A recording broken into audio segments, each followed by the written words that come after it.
கவலையப்பட வேண்டாம். அவர் வந்த இடம் குருவினுடைய இடம். குருவினுடைய பாதத்தை நோக்கி வந்திருக்கின்றார். அதே நேரத்தில் பார்த்தீங்கன்னா ஜென்ம சனியாக இருக்கின்றது என்றெல்லாம் உங்களை பயமுறுத்துறாங்களா? பயப்படவே வேண்டாம். அந்தரங்க விஷயத்தை யார்கிட்டும் பங்கிடாது. ஏன்னா இந்த காலகட்டத்தில் தான் புரிபாடுறீங்க. யாரை புரிஞ்சுக்கிறது, யாரை புரிஞ்சிக்க முடியாம என்றெல்லாம் மாறுகின்ற ஒரு காலகட்டம். அந்த நிலையை நீங்கள் அமைத்துக் கொண்டாலே, குறிப்பா உடல்நிலையில கண்டிப்பா கவனமா இருங்க. உங்க உடல்நிலை மட்டுமல்ல, பிள்ளைகளுடைய உடல்நிலை, கணவன் மனைவி உறவு, இதெல்லாம் பார்த்து அந்த திசை திருப்புகின்ற வாழ்க்கை ஜென்ம சனி. உங்க வாழ்க்கை எதை பத்தியுமே கவலைப்படாதீங்க. கண்ணீர் சிந்தாதிகள் நம்முடைய விதி வினை இதெல்லாம். அதனால ஜென்மசனி காலத்துல வெற்றி பெற்றவர்களை சந்தித்திருக்கின்றேன். உடல்நிலை பற்றி கவனமாக இருக்கு. ஜென்மசனியினால என்னோட அதாவது நல்ல தசா புக்தி, குருவர்களும் குலதெய்வ வழிபாடும்.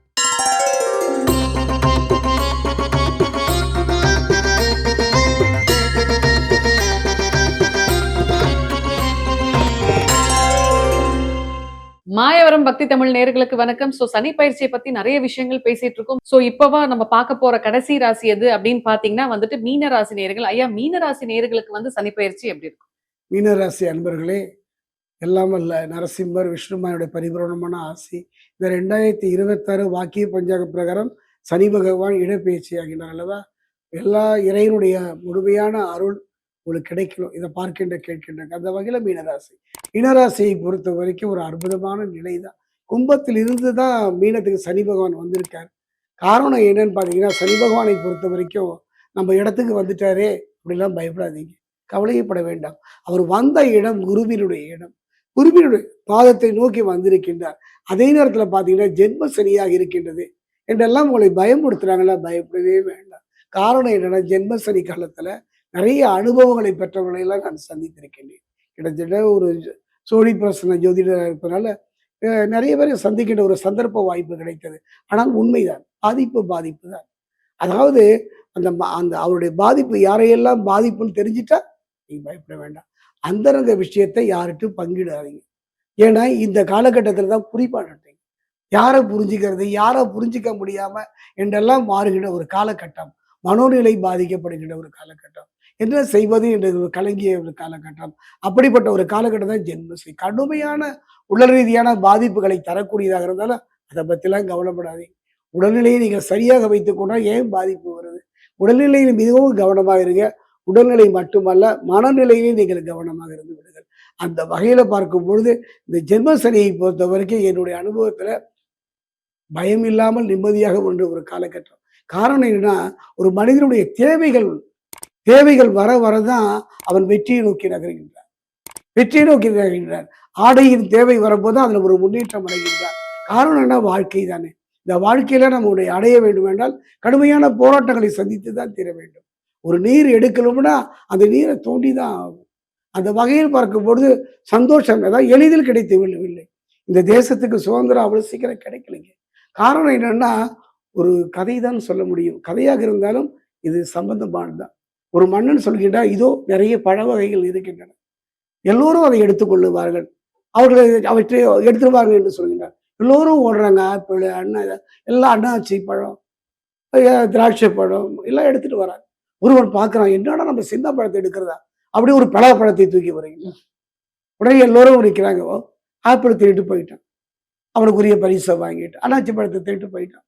எல்லாம் அவளுக்கு ஆயுதம் இல்லாமல் பலாப்பழத்துக்கு வந்து திகைத்து போகின்றான். ஆசை, இவ்வளவு பெரிய பழம் அவங்க எப்படி சாப்பிட முடியும்? வாயிலிருந்து ரத்தம் ஒழுகுகின்றது, காயமாகி. காரணம் அதுதான், நமக்கு என்ன தேவையை தகுதிக்கு விரலுக்கு தகுந்த நீக்கம். அந்த நிலையை நீங்கள் அமைத்துக் கொண்டாலே, குறிப்பா உடல்நிலையில கண்டிப்பா கவனமா இருங்க. உங்க உடல்நிலை மட்டுமல்ல, பிள்ளைகளுடைய உடல்நிலை, கணவன் மனைவி உறவு, இதெல்லாம் பார்த்தீங்க. அந்த வகையில் பார்க்கும்போது ஜென்மசனியினால எந்த பாதிப்பும் இல்லை. ஜென்மசனியினால என்னோட அதாவது நல்ல தசா புக்தி, குருவர்களும் குலதெய்வ வழிபாடும். இந்த ஜென்மசனி காலத்துல என்ன பண்ணணும் அப்படிங்க பார்க்கும்போது, கிட்டத்தட்ட நான் என்னுடைய வயதுல கிட்டத்தட்ட ஒரு 5-6 ஜென்மசனி அவர்களெல்லாம் சந்தித்திருக்கின்றேன். நீங்க குலதெய்வ வழிபாடு மட்டும்தான் உங்களை இந்த காலகட்டத்தில் காப்பாற்றும். என்னுடைய நண்பர் ஒருவருக்கு ஜென்மசனி எல்லாம் இழந்து விட்டார். என்னிடம் ஜாதகம் பார்க்க வந்தார். அவர் சொன்னார், என்னிடம் கொடுப்பதற்கு கூட எதுவும் இல்லை, என்னிடம் இருப்பதுதான் என்று சொல்லி ஒரு 50 ரூபாய் கொடுத்தார். அவரை கணித்து பார்க்கும் பொழுது அவர் மரணத்திலிருந்து தப்பித்து வந்ததாக தோன்றியது. நான் கேட்டேன், எங்க கொஞ்ச நேரத்துக்கு முடிய ஏதாவது தவறான முடிவு எடுத்தீங்களா அப்படிங்கிற போது அவர் திருன்னு முடிச்சார். சொல்லுங்க. ஆமா ஐயா என்று சொல்லி அவர் பையில இருந்து ஒரு பாட்டில் எடுத்து வைக்க. ஆமாங்க ஐயா, கடன் தொல்லை தாங்கல, குடும்பத்துல நிம்மதி இல்லை, ஜென்ம சனி நடக்குதுன்னு சொல்றாங்க, என்ன பண்றதுன்னு தெரியல. சரி வாழ்ந்து என்ன பலன்? நான் சொன்னேன், நீங்க தற்கொலை செய்து கொள்வதால பிரச்சனை தீர்ந்து விடுங்க. தற்கொலை செய்து கொள்வதால் பிரச்சனை தீர்ந்து விடுமா? நீங்க தற்கொலை பண்ணிட்டு போயிடுவீங்க. உங்க மனைவி, உங்க பிள்ளைகள், அவங்களுடைய எதிர்காலம். ஐயா சொல்றதெல்லாம் நல்லதா இருக்கு ஜோசியரை, ஏன்னா அவர் ஒரு 10,000 ரூபாய் கொடுக்கலன்னு கேட்டார். பாருங்க, எனக்கே அவர் கொடுக்கல, அவர் என்னிடம் பணம் கேட்டார். அப்புறம் சிரித்து கொண்டு மன்னித்துக் கொள்ளுங்கள் குருவே, என்ன செய்தது தெரியலீங்க, நானும் ஒரு எம்எஸ்சி படிச்சிருக்கேன், என் வாழ்க்கைக்கு அர்த்தம் புரியவில்லை என்று கூறினேன். அப்பதான் அவர் சொன்னேன், பார்க்கும்பொழுது குலதெய்வ தோஷம். குலதெய்வமே போறதில்லை. ஏன்னா நல்ல செல்வ வழிபாட்டில் இருக்கும்போது, வசதி வாய்ப்புகள் இருக்கும்போது அவரால் ஆலயம் செல்ல முடியவில்லை. நான் சொன்னேன், ஐயா கையில பணம் இருக்கா? என்ன? இல்லைங்க, இந்த 50 ரூபா தான் இருக்கு. இந்தாங்க சொல்லி ஒரு 500 ரூபாய் கொடுத்து, உங்க குலதெய்வம் கோயில் எங்க இருக்கிறது என்று கேட்டேன். திருநெல்வேலி மாவட்டத்துல கரையடி மாடசாமின்னு ஒரு குலதெய்வம் இருக்கு, தயவு செய்து அங்க சென்று தரிசித்து வார்கள் என்றே அவர் போனாருங்க. ஜென்ம சனி, என்ன பண்றது? இது நடந்த கதை. அங்க போயிட்டு அந்த கதவை சாத்திட்டாங்க. ரைட்டு, தங்கவும் முடியாது, ரூம்ல தங்குறது வசதி இல்லை. அந்த கேட்டையே பிடிச்சிட்டு மனமுருக பிரார்த்தனை. மறுநாள் பார்த்தா எங்க இருக்குதுன்னு கேட்குறாங்க. அப்பெல்லாம் செல்போன் இப்போ மாதிரி டச் ஃபோன் கிடையாது, இந்த தலையில கொம்பு உள்ள ஃபோன். அதை எடுத்து அவர் என்னன்னு கேட்டார். அவனே அவர் மனைவி பேர், எங்கு போய் விட்டீர்கள்? பதறி போய் விட்டேமே, தீர்ப்பு நம் பக்கம் ஆகிவிட்டது, நம்முடைய கடைகள்லாம் நம்மிடம் வந்து விட்டது, இழந்ததெல்லாம் நமக்கு வந்து விட்டது, ஓடி வாங்க, உங்களை பார்க்கணும் போல இருக்கு. அதுதான் அந்த திசை திருப்புகிட்ட வாழ்க்கை ஜென்ம சனி. உங்க வாழ்க்கை எதை பத்தியுமே கவலைப்படாதீங்க, கண்ணீர் சிந்தாதைகள், நம்முடைய விதி வினை இதெல்லாம். அதனால ஜென்மசனி காலத்துல வெற்றி பெற்றவர்களை சந்தித்திருக்கின்றேன். உடல்நிலை பற்றி கவனமாயிருங்க. அதே ஒரு நிகழ்வை தான் நான் சொல்ல போகிறேன். பல கோடிக்கு அதிபதிங்க, அதாவது தென்னார்காடு மாவட்டத்துல ஊரு, கரும்பு தோட்டம், அவ்வளவு பெரிய தோட்டம். கரும்பை பார்த்தீங்கன்னா அப்படி நான் போனேன்னா நிறைய கரும்பு சாப்பிடுவேன். ஏங்க சாப்பிடுங்க, இல்லைங்க சுகருங்க. ஒரு கரும்பை கூட அவரால் கடித்து சாப்பிட முடியும், இருந்தாலும் அனுபவிக்க முடியாத ஒரு சூழ்நிலை தானே. அந்த வகையில் பார்க்கும்போது ஜென்ம ராசிக்காரர்கள் உடல் நலம், உடல்நலன்ல கவனமா இருங்க. நம்பிக்கையை இழக்காமல் இருந்து விடுங்கள். குலதெய்வ ஆலயம் சென்று வழிபடுங்கள்.